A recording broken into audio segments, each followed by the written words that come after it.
When the Lord your God cuts off the nations whose land the Lord your God has given you, and you inherit them, and dwell in their cities and in their houses, you shall separate 3 cities for yourselves in the midst of your land, which the Lord your God is giving you to possess. Prepare the road for yourselves, and divide into 3 parts the boundary of your land, which the Lord your God has given you as an inheritance, and it will be for every killer to flee there. And this is the case of the killer who will flee there, so that he may live. Whoever strikes his fellow to death unintentionally, whom he did not hate in times past, when man goes with his fellow into the forest to chop wood, and his hand swings the axe to cut down the tree, and the iron flies off the handle, and it reaches his fellow, and he dies, he shall flee to one of these cities and live. Lest the avenger of the blood pursue the killer while his heart is hot, and overtake him because the way is long, and he strikes him to death, whereas he was not deserving of death, for he had not hated him in times past. Therefore I command you, saying, you shall separate for yourself 3 cities, and when the Lord your God expands your boundary as he swore to your forefathers, and he gives you all the land of which he spoke to give to your forefathers, you will keep all this commandment to perform it,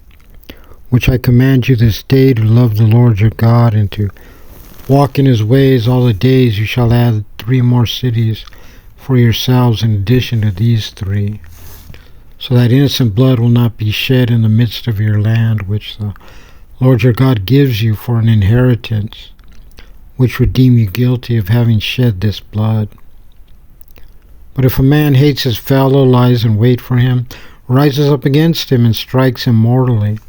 and he flees to one of these cities, the elders of his city shall send and take him from there, and deliver him into the hand of the avenger of the blood, that he may die. You shall not pity him, but you shall abolish the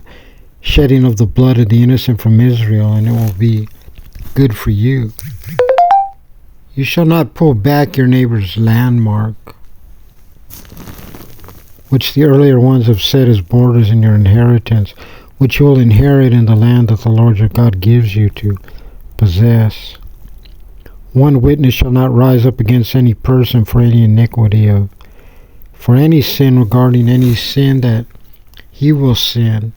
By the mouth of 2 witnesses, or by the mouth of 3 witnesses, shall the matter be confirmed. If a false witness rises up against a man to bear perverted testimony against him,